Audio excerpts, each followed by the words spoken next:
พันธ์สร้อยสุวรรณนักเรียนวิศวกรรมรถไฟรุ่นที่59สาขาการจัดการเดินรถครับและสวัสดีครับผมชื่อนายนวัตศิลป์สมบัติครับช่างเครื่องกลครับสำหรับรถไฟแล้วเพื่อนๆก็คงรู้จักนะครับแต่เพื่อนๆรู้ไหมว่ารถไฟวิ่งได้อย่างไรวันนี้ผมจะมาอธิบายถึงสัญญาณที่ใช้ในการเดินรถครับ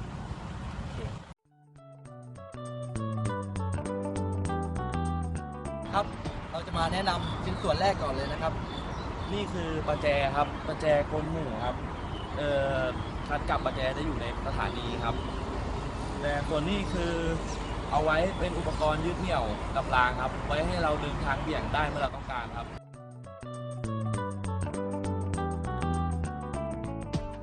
ต่อไปนะครับเครื่องตกรางมีหน้าที่ไว้ทำให้รถขบวนรถตกรางในกรณีที่ขบวนรถวิ่งเข้าไปในทางที่อันตรายจะวิ่งได้ก็ต่อเมื่อได้รับอนุญาตจากผู้เกี่ยวข้องครับ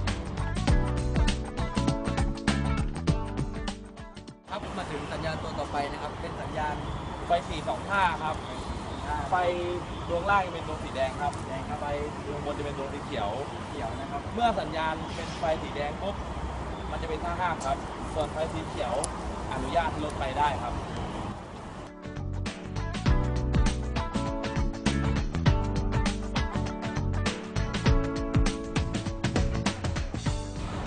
ถึงสัญญาณตัวต่อไปครับเป็นสัญญาณไฟสีสามท่านะครับอันนี้จะเป็นไฟสีแดงนะครับสีส้มแล้วก็สีเขียวนะครับไล่ตาม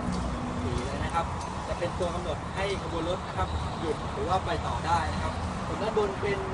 ไฟแสดงในท่าทางหลีกนะครับถ้าไฟติดจะมีเป็นไฟสีขาว5 ดวงนะครับสำหรับตอนคืนจะแสดงว่าขบวนรถนั้นต้องเข้าทางหลีกเท่านั้นนะครับสวัสดีครับเราจะมาแนะนำอุปกรณ์ชิ้นต่อไปกันนะครับตัวนี้นะครับเรียกว่าสัญญาณเรียกเข้านะครับจะมีทั้งหมด3 ดวงนะครับเป็นไฟสีขาวนะครับเรียกสำหรับขบวนรถนะครับที่จะเข้ามาสู่สถานีนะครับว่าให้สัญญาณอนุญาตให้เข้ามาได้แล้วนะครับ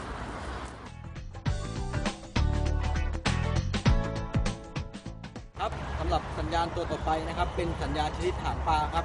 ใช้กำหนดขบวนรถว่าจะอนุญาตหรือว่าจะเดินต่อไปได้นะครับ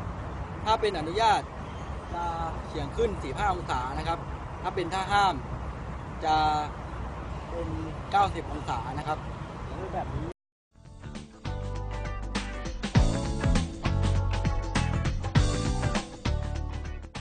ครับสำหรับเพื่อนๆนะครับก็ได้รู้กับสัญญาณที่ใช้รถในรถไฟไปแล้วนะครับ